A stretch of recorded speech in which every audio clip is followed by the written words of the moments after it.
হেই movie lover, কেমন আছো সবাই? অনেকদিন পর একটি মুভি এক্সপ্লেন নিয়ে আসলাম। এই গল্পটি হলো এমন একটি মেয়ের যার হাজবেন্ড তাকে স্যাটিসফাই করতে পারতো না, অর্থাৎ তাকে সন্তুষ্ট করতে পারতো না। এর জন্য সে তার হাজবেন্ডকে হত্যা করে তার হাজবেন্ডের বন্ধুর সাথে সে বিয়ে করে নেয়। তো মুভির শুরুতেই আমরা একটি লোককে দেখতে পাই। সে তার মেয়ে থাইরিসকে তার বোনের কাছে রেখে যেতে এসেছে, কারণ এই লোকটির ওয়াইফের মৃত্যু হয়ে গেছিল, তাই সে তার মেয়ের ঠিকমতো খেয়াল রাখতে পারতো না। এরপরে সে তার বোনকে কিছু টাকা দেয় এবং তার বোনকে বলে, আমি খুব তাড়াতাড়ি এসে ওকে নিয়ে যাব। এই লোকটার বোনের নাম ছিল ম্যাডাম দা কুইন। তার কামিল নামের একটি ছেলে ছিল, আর কামিল সবসময় অসুস্থই থাকতো। তাদের বাড়িতে এক্সট্রা রুম না থাকার কারণে থ্যারিস আর কামিল এক রুমেই থাকতো। এখানে আসার পর থেকে থ্যারিস সবসময় তার বাবার চিন্তায় করতে থাকতো। তার ভরসা ছিল যে তার বাবা এসে তাকে এখান থেকে নিয়ে যাবে, কিন্তু এরকমটা কখনোই হয় না। তার বাবার অপেক্ষা করতে করতে থ্যারিস এখন অনেক বড় হয়ে গেছিল।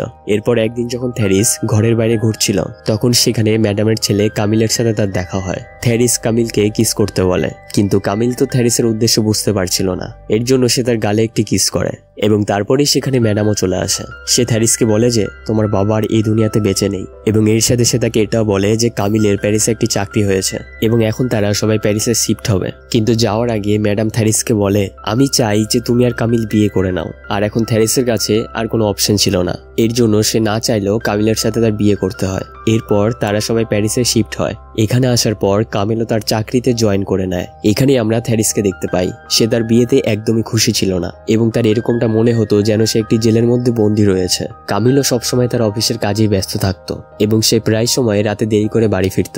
তারও এই চাকরিটা অতটা পছন্দ ছিল না, কিন্তু তারপরও তাকে চাকরিটা করতে হতো, কারণ তার মায়ের এবং তার ওয়াইফের দায়িত্ব তার উপরেই ছিল। এর জন্য সে না চাইলেও তাকে চাকরিটা করতে হয়। ঠিক এভাবেই দিন চলতে থাকে। এরপর একদিন সে যখন বাড়িতে ফিরে আসে, তখন থ্যারিস তার সামনে সবকিছু খুলে ফেলতে থাকে। থ্যারিসের সম্পূর্ণ শরীরটা উত্তেজনায় ভর্তি হয়েছিল এবং সে আলাদা আলাদা ভঙ্গি করে কামিলকে তার উপর আকর্ষিত করছিল। কিন্তু কামিলের তো এসবের প্রতি একেবারেই আগ্রহ ছিল না, কারণ সে ছোটবেলা থেকেই অসুস্থ ছিল, আর এসব করার জন্য তার মধ্যে শক্তি একেবারেই ছিল না। এরপর একদিন কামিল তার বন্ধু লরেনকে তার বাড়িতে নিয়ে আসে।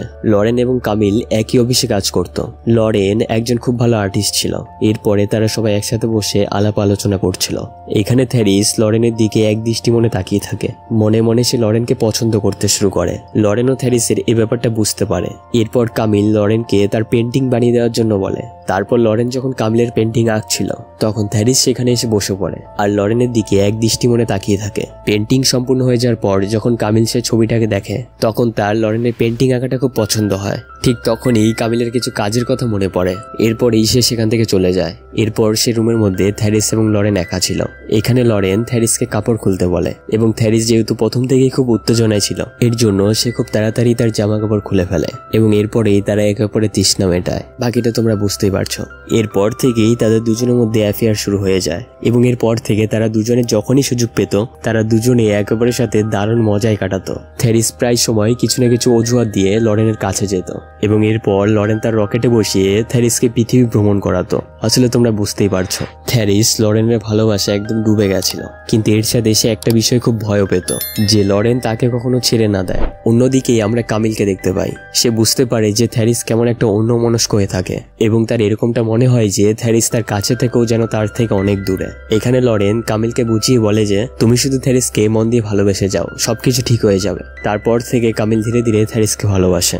এরপর থেকে কামিল তার রকেটে বসিয়ে থ্যারিসকে সন্তুষ্ট দেওয়ার চেষ্টা করে, কিন্তু এতে থ্যারিস মোটেও সন্তুষ্ট হয় না। পরের দিন যখন থ্যারিস এবং লরেন একসাথে হয়, ঠিক তখনই ম্যাডাম সেখানে পৌঁছে যায়। এটা দেখে লরেন সেখানে লুকিয়ে পড়ে। এরপর ম্যাডাম থ্যারিসকে জিজ্ঞেস করে যে তুমি এখানে কি করছো। তখন থ্যারিস বাহানা দিয়ে বলে যে আমার শরীর ঠিক নেই। এটা শোনার পর ম্যাডাম থ্যারিসকে একটু মাসাজ করে দেয় এবং তারপরে সে সেখান থেকে চলে যায়।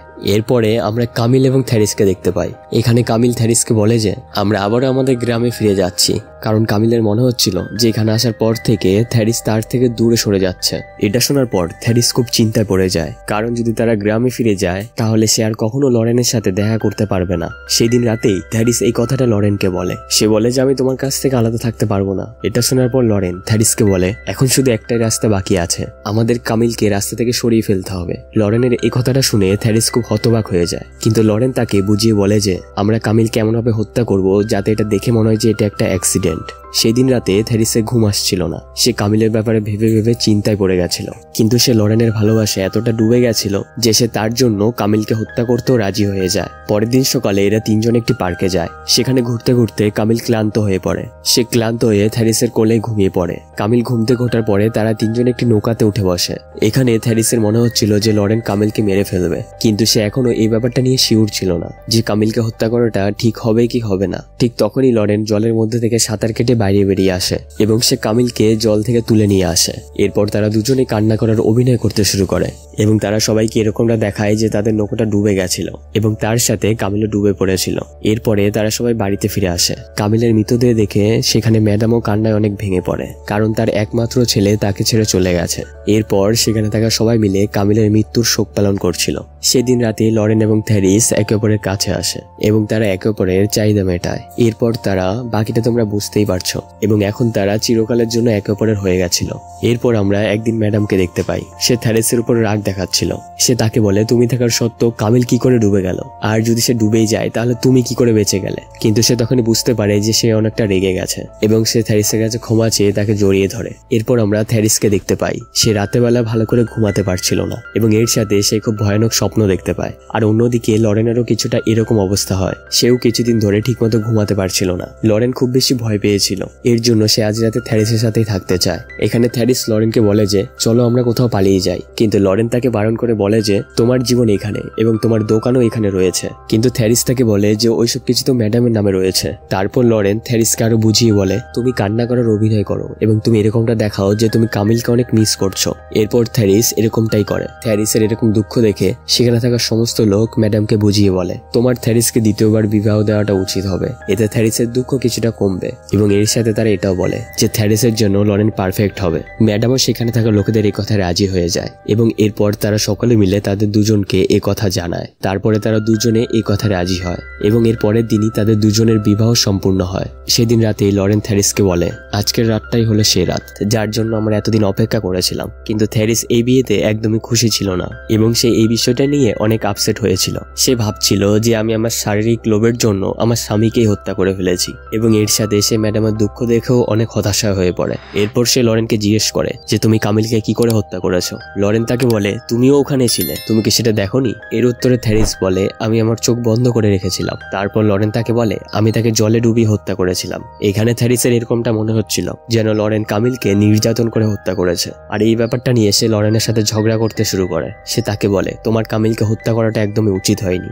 আসলে থ্যারিসের এরকমটা মনে হচ্ছিল জবে থেকে তারা দুজনে কামিলকে হত্যা করেছে তারপর থেকেই তাদের জীবন আর আগের মতো নেই। আর এখন থ্যারিস লরেনের সাথে আগের মতো আর একেবারেই খুশি নেই। এরকম করেই আরো অনেকদিন পার হয়ে যায়। ম্যাডাম এখনো অবধি তার ছেলেকে ভুলতে পারেনি। এরপর একদিন তারা তিনজনে একটি পার্কে যায় আর তখনই সেখানে ম্যাডামের হার্ট অ্যাটাক হয় এবং তারপর থেকে তিনি প্যারালাইজড হয়ে যায় এবং এরপর থেকে তাদের দুজনকে ম্যাডামের দেখাশোনা করতে হয়। এখানে লরেন ম্যাডামকেও হত্যা করতে চাইছিল যাতে তার সম্পত্তিগুলো সে তার নিজের নামে করে ফেলতে পারে, কিন্তু থ্যারিস লরেনকে এরকমটা করতে দিতে চাইছিল না। এরপর একদিন যখন থ্যারিস ম্যাডামকে স্নান করাচ্ছিল তখনই তার এবং লরেনের মধ্যে ঝগড়া শুরু হয়ে যায়। দুজনেই একে অপরকে কামিলের মৃত্যুর দোষারোপ করতে শুরু করে আর তাদের দুজনের এসব কথা ম্যাডামও শুনে নেয়। আর এসব কথা শোনার পর তার অবস্থা মরে যাওয়ার মতো হয়ে যায়। সে যেতে যেতে এইসব কথাগুলো তার বন্ধুদেরকে জানিয়ে যেতে চায়, কিন্তু সে তাদেরকে এসব কিছুই বলতে পারছিল না। এর অন্যদিকে আমরা লরেনকে দেখতে পাই। সে একটি দোকান থেকে বিষের বোতল কিনছিল, কারণ সে এখন থ্যারিস এবং ম্যাডাম দুজনকে হত্যা করতে চায়। ওখানেই ম্যাডাম মাটিতে কালি দিয়ে লিখে দেয় থ্যারিস এবং লরেন মিলেই কামিলকে হত্যা করেছে। ম্যাডামের এই লেখাটা তার একটি বন্ধু দেখে নেয় আর এই কথাটা সে সবাইকে জানানোর জন্য এখান থেকে দৌড়ে চলে যায়। এরপর যখন এই কথাটা লরেন এবং থ্যারিস জানতে পারে তখন তারা আবারও দুজনে এক হয়ে যায় আর তারা দুজন মিলেই ম্যাডামকে মেরে ফেলার পরিকল্পনা করে। এরপর তারা দুজনে মিলে ম্যাডামকে নিয়ে একটি নদীর পাড়ে যায়। তারা দুজনে এখানে প্ল্যান করে যে ম্যাডামকে কি করে হত্যা করতে হবে যাতে করে এটা একটি অ্যাক্সিডেন্ট বলে মনে হয়। এরপর লরেন সেই বিষের বোতলটি বের করে এবং থ্যারিস একটি চাকু বের করে। ঠিক তখনই তারা দুজনে তাদের মাইন্ড চেঞ্জ করে নেয় আর তারা দুজনেই তাদের নিজেদেরকে হত্যা করার সিদ্ধান্ত নিয়ে নেয়। এরপর তারা দুজনে মিলে একটু একটু করে বিষ পান করে। সে বিষ পান করার ফলে তাদের দুজনেরই সেখানে মৃত্যু হয়। তখনই সেখানে ম্যাডামের সমস্ত বন্ধুরা চলে আসে আর ম্যাডামকে তারা সেখান থেকে বাঁচিয়ে নেয়। আসলে তারা দুজনে মিলে জবে থেকে কামিলকে হত্যা করেছে তারপর থেকেই তাদের দুজনের জীবনই নরকে পরিণত হয়ে গেছিল এবং এর জন্যই তারা দুজন মিলে তাদের জীবন ত্যাগ করার সিদ্ধান্ত নেয়। আর এখানেই এই মুভির গল্পটি শেষ হয়ে যায়। আশা করছি এই মুভির গল্পটি তোমাদের খুব ভালো লেগেছে। আসলে আমার এই চ্যানেলটি নতুন চ্যানেল, তাই ভালো লাগলে অবশ্যই সাবস্ক্রাইব করে আমাদের পাশে থাকবে। আর তুমি কোন জেলা থেকে দেখছো অবশ্যই সেটা কমেন্ট করে জানাও। ধন্যবাদ।